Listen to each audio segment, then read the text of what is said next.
మకరం వారి కనుక చూసుకున్నట్లయితే మీకు సప్తమ స్థానంలోకి ఈ యొక్క గురువు, బుధుడు, శుక్రుడు కలిసి ఉంటున్నారు. అలాగే మరొక విషయం ఏంటంటే ఈ మూడు గ్రహాల యొక్క కలయిక జూన్ 23వ తేదీ నుంచి జూలై 5వ తేదీ వరకు కలిసి ఉంటాయి ఈ మూడు గ్రహాలు. మరియు 3వ భావంలో శని, 2వ భావంలో రాహువు, చతుర్థం నుంచి పంచమంలోకి మారినటువంటి కుజుడు, 6వ భావంలో రేవన్నాడు మంచిదే, మరియు అదేవిధంగా అష్టమ కేతు. మరి ఈ మూడు గ్రహాల యొక్క కలయిక ఒక యోగాన్ని ఇస్తుంది. కాబట్టి మీకు ఎటువంటి యోగాన్ని ఇవ్వనుంది, ఏ దేవతారాధన చేసుకోవాలి, ఎటువంటి విషయాల పట్ల మీరు చాలా జాగ్రత్తగా ఉండాలనేటువంటి అంశాలు చెప్తుందనేప్పటికీ చెప్పిస్తుంది.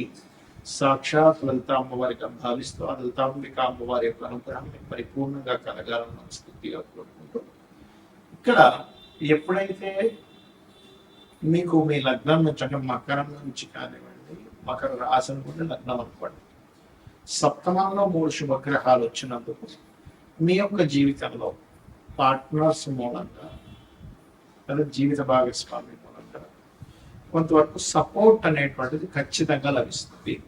రెండవ విషయం, వివాహం కోసం ఎప్పటి నుంచో మీరు చేసే ప్రయత్నం, అందులో ముఖ్యంగా ఇష్టపడిన వారిని, బంధువర్గంలో ఉండేటువంటి వారిని, మీరు ఎక్కడైతే చదువుకున్నారో ఆ చదువుకున్న ప్రదేశంలో కలిగిన కొన్ని పరిచయాలు, అలాంటి పరిచయాల మూలంగా కలిగేటువంటి కొన్ని సంబంధాలు రావడం అనేటువంటిది కనబడుతుంది. కాబట్టి ఈ విషయంలో ఈ రకంగా ఉంది.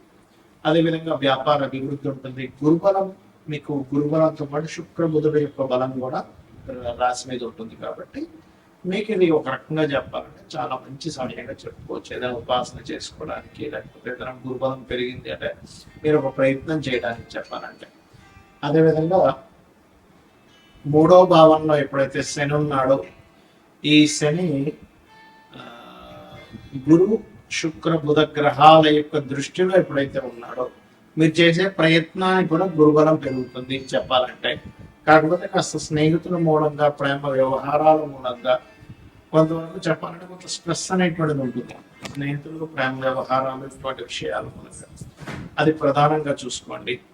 అలాగే మరొక విషయం ఏంటంటే ఇక్కడ గమనించినట్లయితే ఈ యొక్క గ్రహాల యొక్క స్థితి షేర్ మార్కెట్ విషయాల్లో కొద్దిగా జాగ్రత్తగా ఉండాలి. మరియు తాతగారి ఆస్తి విషయంలో, ఎందుకంటే ఇక్కడ సప్తమంలో అధిక గ్రహాలు ఉన్నందుకు తాతగారి ఆస్తిని అమ్మడానికి మాత్రం చాలా అనుకూలంగా ఉంటుంది. కానీ తాతగారి ఆస్తి విషయంలో ఎప్పుడైతే మీకు అష్టమ స్థానంలో కేతువుని, కుజుడి యొక్క దృష్టి పడుతుందో అక్కడ కొన్ని గొడవలు అనుకోండి, కొంత డిస్టర్బెన్సెస్ అనేటువంటి కూడా మీకు కలుగుతూ ఉంటాయి. కాకపోతే ఇక్కడ గ్రహాల్లో 3లో ఉండే శని మంచి ఫలితాలు ఇస్తున్నప్పుడు, 2లో ఉండేటువంటి రాహు కూడా ఆన్లైన్ రిలేటెడ్గా కూడా మీకు ధన యోగాన్ని అనేటువంటి కలిగింపజేస్తున్నాడు. ఇక మీరు నిత్యము చేయవలసినటువంటి దేవతారాధన సుబ్రహ్మణ్యేశ్వర స్వామి యొక్క ఆరాధన, లలితా సహస్రనామాల యొక్క శ్రవణం చేయండి, పఠనం చేయండి. మరియు అదేవిధంగా ఓం దుమ్ దుర్గాయ నమః అనే మంత్రం చేయండి. మీకు అన్ని విధాలుగా ఉంటుంది. గ్రహాల యొక్క కలయిక ఏదైతే ఉందో ఇది గోచారంలో ఉన్నప్పుడు ఇచ్చే ఫలితాలు, జన్మజాతకంలో ఉండేటువంటి ఫలితాలు ఉంటాయి. మనకి లగ్నం నుంచి 12 భావాల్లో అంటే లగ్నము, ధనస్థానము, పరాక్రమ స్థానం అంటే సిబ్లింగ్ స్థానము, చతుర్థం అంటే గృహస్థానము, సంతాన స్థానము, రుణరోగ శత్రుస్థానము, వివాహము, జీవిత భాగస్వామి స్థానము, ఆకస్మిక సంఘటనలు, తండ్రి, ఉన్నత విద్యలు, అదేవిధంగా వృత్తి, వ్యాపారాలు, లాభాలు, ఇన్వెస్ట్మెంట్స్, ఈ స్థానాల్లో శుభగ్రహాలు కలిసి ఉన్నాయో, పాపగ్రహాలు కలిసి ఉన్నాయో అనేటువంటి చూడాలి. ఎందుకంటే ఇప్పుడు మన గోచారంలోకి వచ్చినటువంటివి ఏంటంటే ఇది కాలంలో అనుకూలించడం వల్ల, అంటే గవర్నమెంట్ ఏదో ఒక స్కీమ్ పెట్టింది, లేకపోతే బట్టల షాప్ వాడేదో స్కీమ్ పెట్టాడు, పర్మనెంట్గా ఏదో 365 రోజులు స్కీమ్ పెట్టడం కాబట్టి ఒక సీజన్ అంటాడు, ఈ మాసంలో ఈ ఆషాఢ మాసం సేల్ అంటాడు. అలాగా ఈ గోచారంలో ఉండే గ్రహాలు ఏంటంటే ఫలానా సమయంలో ఇప్పటి వరకు మనం చెప్పుకున్నాం, గురువు శుక్రుడు బుధుడు కలిసి ఉన్నది మీ భావం నుంచి, మీ లగ్నం నుంచి ఈ స్థానంలో ఉన్నాడు కాబట్టి ఈ ఫలితాలు మీకు అనుకూలిస్తాయి.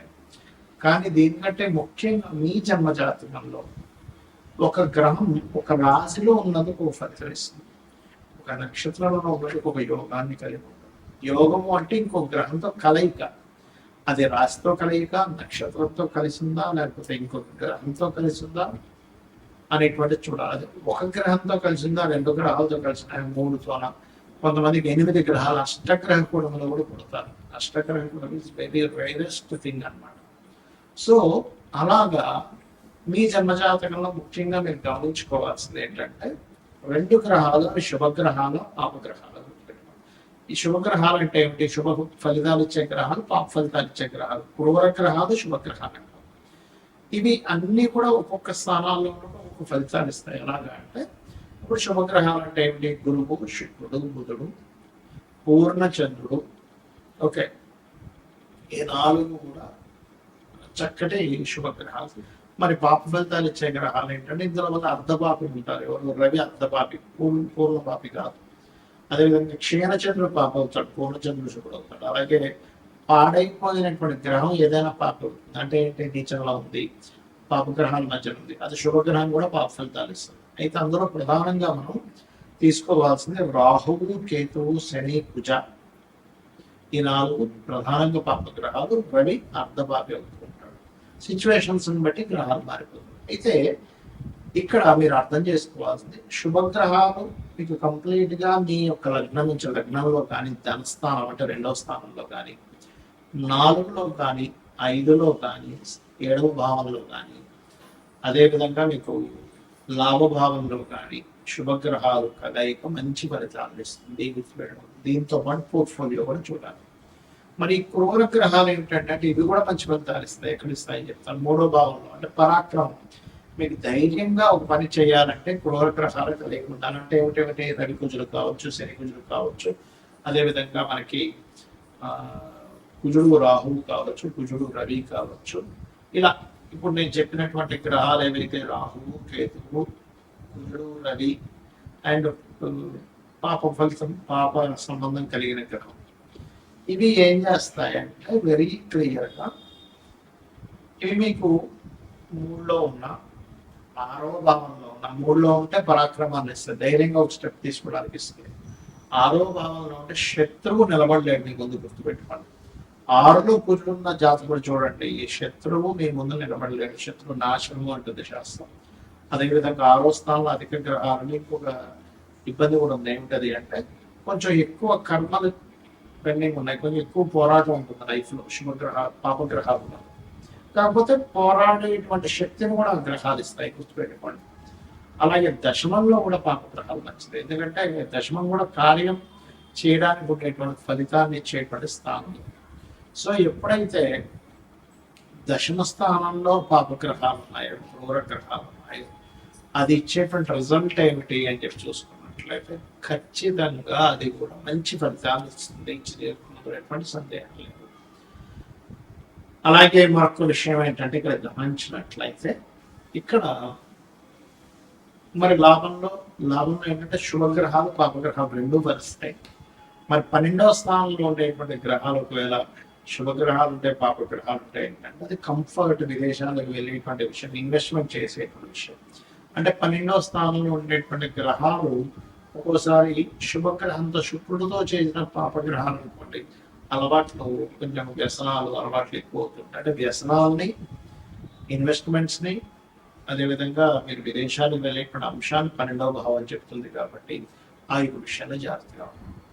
మరి 2వ స్థానంలో శుభగ్రహాలు మంచి ధనవంతుడు అవుతాడు. కలయిక ఎక్కువ గ్రహాలు, శుభగ్రహాలు పాపగ్రహాలు కలయిక ఉందనుకోండి, కుటుంబ సభ్యులతో ఎప్పుడూ ఏదో ఒక పేచి, కుటుంబ సభ్యులు ఇతనికి సపోర్ట్ చేయకపోవడం, లేకపోతే ఇతను కుటుంబ సభ్యులతో కలవలేకపోవడం అనేటువంటి జరుగుతుంది. కాబట్టి ఎప్పుడూ కూడా శుభగ్రహాలు, పాపగ్రహాలు 2 మంచివే, కానీ అవి ఎక్కడ ఉంటే ఎటువంటిది అనేటువంటి చూసుకోవాలి. ఎలా అంటే ఇప్పుడు చిన్న ఎగ్జాంపుల్ చెప్తానండి. మనకు మెడ ఉంది, మెడ దగ్గర మూవింగ్ అయ్యేటువంటి మజిల్ ఉండాలి, అంతేగాని స్టిఫ్గా ఈ చేయి దగ్గర ఉన్నట్టుగా స్టిఫ్గా ఉండేది ఉంటే ఇక్కడ పనికిరాదు. ఎందుకంటే ఎటు చూడలేము, తిరగలేము, మాట్లాడలేము, అటు ఇటు తిప్పలేము మనం. అంటే ఇది మూవింగ్ అయ్యేలా ఉండాలి, అంతే కదా. కాళ్ళకి, మోకాళ్ళ దగ్గర మూవ్ అవ్వాలి, కానీ కింద కాళ్ళు, పై భాగం తొడ దగ్గర మూవ్మెంట్ ఉండకూడదు. ఎందుకంటే అక్కడ ఉంటే మనిషి నిలబడలేదు. అంటే మన యొక్క శరీర భాగాలలో ఎక్కడ మీకు బెండ్ అవ్వాలి, ఎక్కడ బెండ్ అవ్వకూడదు అనేటువంటి సిస్టమ్ ఎలా అయితే భగవంతుడు క్రియేట్ చేశాడో, గ్రహాలు కూడా పరాక్రమం ఉండాలన్నదంటే ఉండాలన్నప్పుడు 3వ గ్రహంలో పాపగ్రహాలు ఉండాలి. శత్రువుపై జయం ఉండాలా, లేదా కాంపిటేటివ్ గా తీసుకోవాలా, లేదా కాంపిటీషన్ గా ఫీల్ అవ్వాలా, లేదా అంటే ఆరో భావంలో పాపగ్రహాలు ఉండాలి. అది చాలా మంచిది.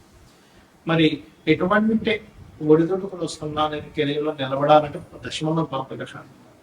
అయితే సహజంగా ఈ పాపగ్రహాలు 3, 6, 12 దశమ స్థానాల్లో ఉంటే చాలా మంచిది, లాభ స్థానంలో ఉంటే కూడా మంచిదే. కానీ శుభగ్రహాల ప్లేస్ లో శుభుడు, పాపగ్రహాల ప్లేస్ లో పాపలు ఉన్నప్పటికీ కూడా పోర్ట్ఫోలియోస్ అంటాయి. అంటే ఏంటి, ఆ పాపగ్రహాలు మీకు అక్కడ మంచిని ఇస్తుందా లేకపోతే ఇబ్బందిని ఇస్తుందా అంటే ఎలాగా.